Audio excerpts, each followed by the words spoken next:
አደይ እንግዲህ ስቃያ እንደቀጠለ ነው ማለት ነው። አደይ ሲጀመር አደይ እዛ ቤት ለምን እንደምትቆይ ግራ ገብቶኛል። ሲጀመር ዴቭ እዛ ቤት ባይኖር ይሄኔ ሬሳዋ ይወጣ ነበረ። ፍቅር ቀላል ሰው አይደለችም። ያ ሁሉ ቅጣት ደርሶባት እንኳን ምንም ልትማር አልቻለችም። ከአሁን በኋላ አደይን አንድ ነገር አደርጋታለሁ፣ አደይን አሰቃያታለሁ ብትይ እገልሻለሁ ብሎ ነበር እንግዲህ ያን ያስፈራራት ዳይመንድ ማለት ነው። እሷ ግን እንዲሁ በቀላሉ የምትበገር ልጅ አይደለችም። ዛሬም አደይን እያሰቃየቻት ትገኛለች። እንግዲህ የዴቭን ፍቅርም ደግሞ አልተቀበለችም። ላስብበት አለችው እንጂ ያው ብቻ ደስ ብሎታል። አሁን እኔ ሞቼ ነው ቆሜ አንቺና ዴቭ እኔ በህይወት እያለው አብራችሁ የምትሆኑት ሲያምርሽ ይቀራል፣ መቼም አይሆንልሽም እሺ ብላ እንግዲህ እንደሆነ ነገር አደረገች። በእኔና በአደይ ፍቅር ማንም ሰው እንዲገባ አልፈልግም። በቃ አደይ የልቤ ንግስት ናት። እሱም ባርኮቴ ሲመጣ ታወራለህ፣ ሁሉንም ነገር ለባርኮቴ ደውዬ እነግረዋለሁ ብላ እየተመናቀረች ሄደች። ሊዲያ ደግሞ አንቺ ስሚ፣ አንቺ አይደለም የወንድሜ ፍቅረኛ ጓደኛው እንኳን ልትሆኚ አትችይም። ስለዚህ ደረጃሽን ወቂ እሺ ብላ አደይን አንቋሻት ሄደች ማለት ነው። ሊሊና ሄላዬም ደግሞ ተለያዩ ማለት ነው። ሄላዬ ወደ አባቱ ጋር ሊሄድ ነው። ሊሊ በጣም ነው ያሳዘነችኝ በእውነት ምስኪን። እንግዲህ ሻንጣዋን ይዛ ወደነ ፍቅር ቤት ብትሄድም ፍቅር ደግሞ ውጭ ብላ ከቤት አበረረቻት። እንግዲህ ሄዳ ጎዳናዋ ላይ ቁጭ ብላለች ማለት ነው። አደይ ደግሞ ፍቅር እጇ ላይ ውሃ ደፍታባት ከሐኪም ቤት ሲመለሱ ወደነ ኤላ ቤት ሊሊን ለማናገር ስትሄድ የለች፣ መንገድ ላይ ተላልፈዋል። ሊሊ የት ሄዳ ነው ምናምን ስል የለችም፣ እናንተ ቤት አልመጣችም እንዴ ሲላት ኤላ አራ አላየኋትም፣ እኔ ወደ ቤት አልገባውም፣ ቀጥታ ነው ወደዚህ የመጣሁት፣ ምን ነው ሰላም አይደላችሁም እንዴ ሲላት ሰላም ነን ግን ትንሽ ደብሯታል ምናምን ብሎ ሲላት በቃ እኔ ሄጄ ያናግራታለሁ፣ አደራሽን እሺ አደይ እንደ እህትሽ አድርገሽ ያት፣ ሊሊን ለብቻዋ እንዳትታያት እያለ ለአደይ እንግዲህ አደራ ሰጣት። ከዛም ሊሄዱ ሲል ዴቭ አይ ዴቭ ቆይ አንተ ቁጭ በል ማናገር ነገር አለ አለው።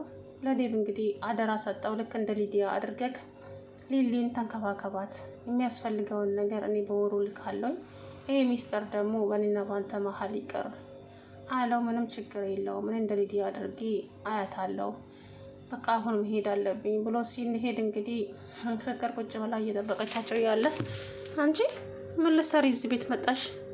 ደግሞ ልብስሽን ይዘሽ ምን ልትሆኚ ነው እዚህ ቤት የመጣሽው? አለቻት። አይ አደይን ፈልጌ አደይ ላናግራት ነው የመጣሁት። አደይ እኮ የዚህ ቤት ባለቤት አይደለችም ሰራተኛ እንጂ ስለምንድን ነው የምታናግራት? እሱ አንቺን አይመለከትሽም። በይ አሁን ኮተትሽን ይዘሽ ቀጥ ብለሽ ውጪ ከዚህ ቤት አለቻት። ሊልዬም እንግዲህ ወጣች ማለት ነው ከቤት። አሰላሙ አለይኩም ወራህመቱላሂ ወበረካቱሁ። ውድና የተከበራችሁ የቻናሌ ቤተሰቦች እንዴት ናችሁ? እኔ ያለው አልሐምዱሊላህ።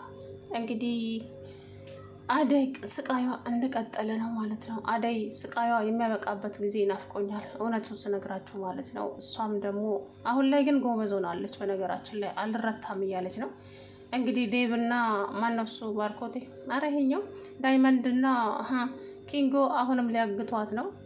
መንገድ ላይ መጡባት ማለት ነው። እንግዲህ በአይናቸው ያዛት ያዛት እየተባባሉ ነበር ኪንጎና ዳይመንድ። አያቸው አሁን ማናት እቺ አደይን የኪንጎ ሊያደርጋት ነው፣ ኪንጎ የራሱ ሊያደርጋት ነው ማለት ነው። ቆሜ ነው እኔ በህይወት እያለው አደይ የማንም አትሆንም የኔ እንጂ እያለ ሲፎክር ነበረ ኪንጎ ማለት ነው። ይሄ ደመቀ የሚባለውም ሰውዬ አሳልፎ ወዳደር ስለሆነ አሳልፎ ሊሰጣት ነው ማለት ነው። በጣም ያሳዝናል። ዴቭ እንግዲህ ምን ትሆን ይሆን? አደይ ከታገተች ያብዳል። አሁንም ደግሞ የፍቅር እጅ አለበት ብሎ ወይ እሷም አድርገው ይሆናል ነገሩ፣ አድርገውም ሊሆን ይችላል። ምክንያቱም በግዴታ ዴቭን የራሷ ማድረግ ስለምትፈልግ፣ ያ ደግሞ አልሳካላት ብሏል። እኔ የምለው እኮ ሰው እኮ ፍቅር በግድ እኮ አይሆንም ጎበዝ፣ መቼም ያንቺ ሊሆን አይችልም ልጁ ማለት ነው። ምክንያቱም እሱ ልቡ ያለው ሌላ ጋር እንጂ አንቺ ጋር ስላልሆነ የኔ ሁን ብለሽ ልታስገድጁ አትችይም፣ እንዴትም አድርገሽ ማለት ነው። እሱ አደይ በእኔና በአደይማ ፍቅር ማንም ሰው አያገባውም ካሁን በኋላ። አደይን ደግሞ አንድ ነገር አደርጋታለሁ ብትሉ ውርድ ከራሴ ብሎ አስጠንቅቋታል ማለት ነው። ያ መላስ ያሳጣት እንግዲህ ውሃ ፊና አምጪ ብላ ውሃውን አፍልታ ስታመጣች ሞኝ ደግሞ ማስታጠቢያና ጆካ አምጪ አለቻት። ሄዳ ማስታጠቢያና ጆካ መጣች። እንደው ግሬ ልጠቢ ልትላት መስሎ ነበረ። ከዛን ሳፋውን ስታስቀምጥላት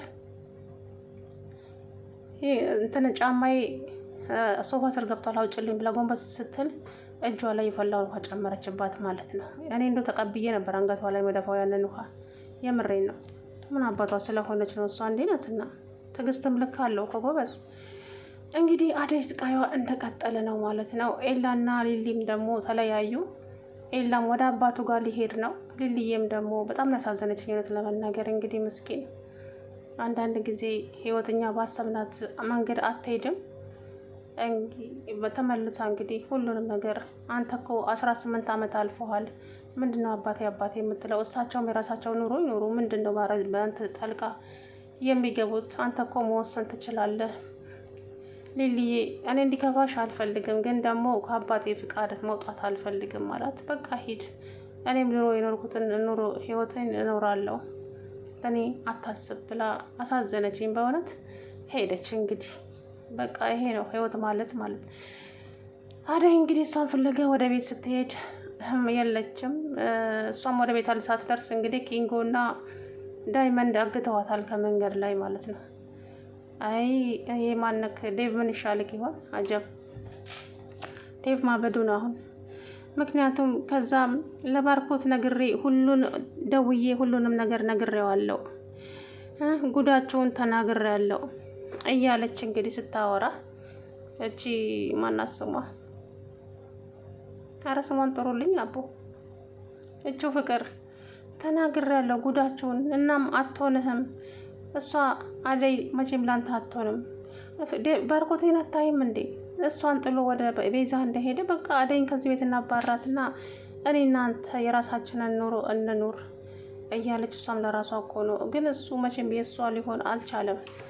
እንግዲህ አደይ ጊዜ ስጠኝና ላስብበት፣ ከዛ በኋላ የፍቅር ጥያቄ ይሄን እቀበልሃለሁ ብለዋለች። አደይ እንግዲህ ከባድ ችግር ውስጥ ገብታለች ማለት ነው አሁን።